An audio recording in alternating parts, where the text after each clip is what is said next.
बठिंडी हो या सुंजमा हो या उसके तरह जम्मू कश्मीर के अंदर अलग अलग जो कॉलोनीज़ हैं उन्हें रेगुलराइज किया जाए। जो सरकारी ज़मीनें हैं जिन पर पिछले 30-40 साल से आम शहरी रह रहा है उसका मालिकाना हकूक़ मिलना चाहिए, और जो हमारे हाइडल पावर प्रोजेक्ट्स हैं इनकी वापसी होनी चाहिए। आज जम्मू कश्मीर की असम्बली में यही आवाज़ MLA बानिहाल सजाद शाहीन साहब ने उठाई है।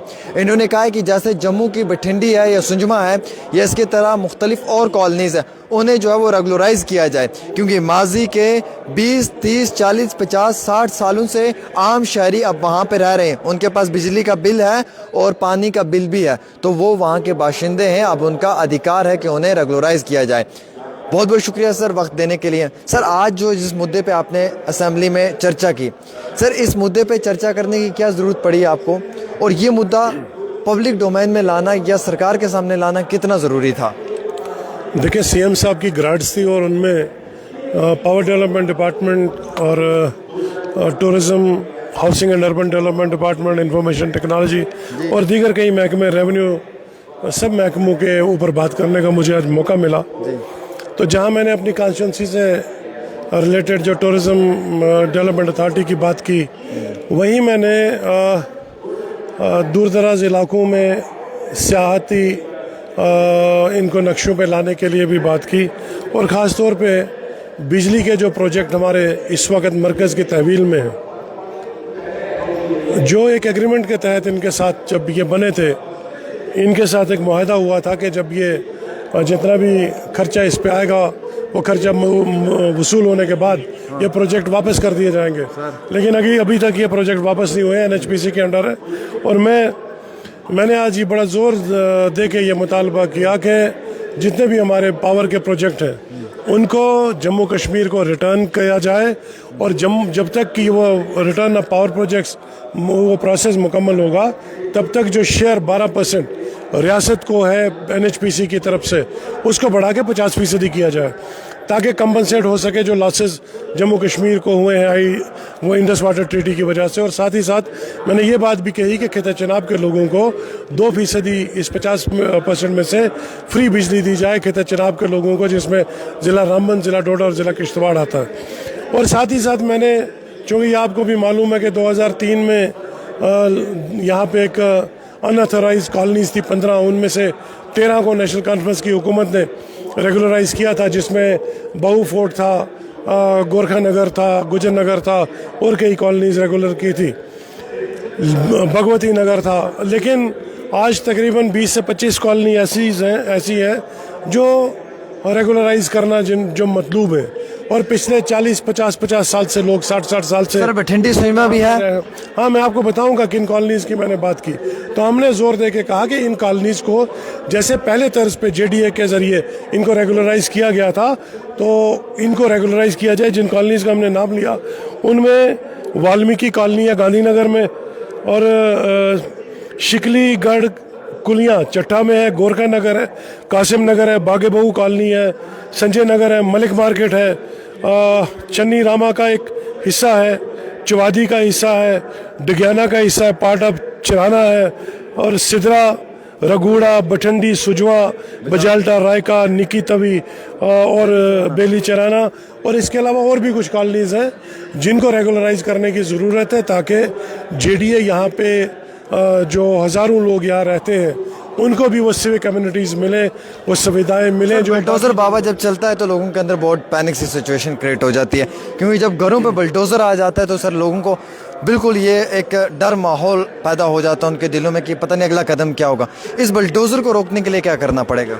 देखिए, इसी की कड़ी है कि आज अपने बुलडोज़र अगर चलता है तो बदकिस्मती से वो एक मखसूस इलाके को लेके चलता है, मखसूस तबके को लेके चलता है। लेकिन हमने इसीलिए कहा कि गवर्नमेंट को कोई नया काम नहीं करना है, गवर्नमेंट ये काम पहले भी कर चुकी है, और आज हमें यकीन है कि उमर अब्दुल्ला साहब हमारी इस बात पे गौर करके उन इलाकों को जहाँ पे ज़दोखोफ किया जाता है लोगों को बुलडोज़र के नाम पे, वो चाहे बठंडी हो, सुजमा हो, रायका हो, बजाल्टा हो, सिदरा हो या कोई और इलाका हो, निकी तवी हो या बेली चराना हो, इन इलाकों को भी रेगुलराइज किया जाए बाकी इलाकों की तरह, ताकि यहाँ पे भी जो डेवलपमेंट है वो इक्वल डेवलपमेंट हो और लोगों को राहत मिले। सर आपको क्या लग रहा है कि सर जो इस समय सरकार का काम है, क्या सरकार वो काम कर पा रही है कि एलजी साहब के ड्यूल पावर की वजह से प्रॉब्लम तो नहीं आ रही? देखें, जो काम हमको करने हैं वो हम भी करेंगे। ड्यूअल जो हाइब्रिड सिस्टम जो अभी है, लेकिन ये ज़्यादा देर रहने वाला नहीं है। आपको ये मालूम है कि अभी बिजनेस रूल्स नोटिफाई होने बाकी हैं और उसके बाद इंशाल्लाह पता लग जाएगा कि किसकी हद कितनी है, और उसी हद के तहत तब तक कि जब तक हमारी जो स्टेट है रिस्टोर नहीं होती तब तक ये सिलसिला अगर रहा, लेकिन ये ज़्यादा देर तक टिकने वाला नहीं है।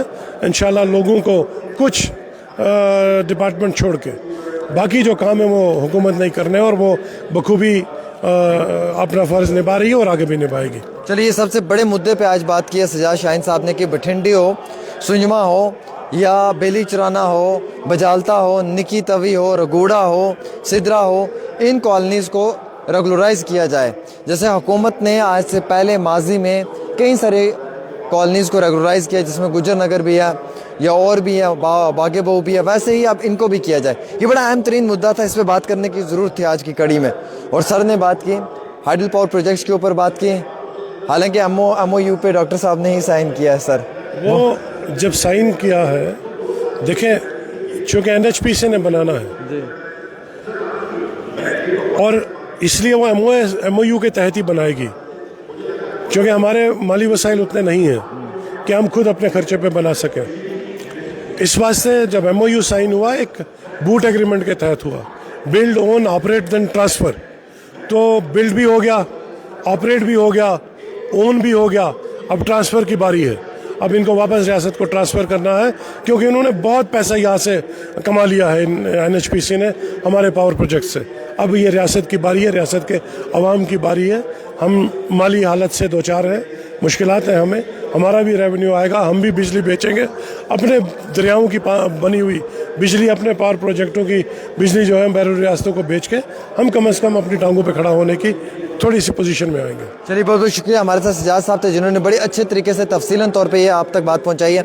आपकी क्या राय रहती है, आप भी ज़रूर बताएं और इस इंटरव्यू को ज़्यादा से ज़्यादा शेयर करें, क्योंकि इसमें कॉलोनीज़ की रेगुलराइजेशन की बात हुई है, तो यह आप सब लोगों के साथ जुड़ी हुई बात है। अगर ये आपके साथ जुड़ी हुई बात है तो आपको इसके ऊपर जो है वो पहल करनी होगी। फ़िलहाल एक छोटी सी रिपोर्ट आमिर सुहेल के साथ।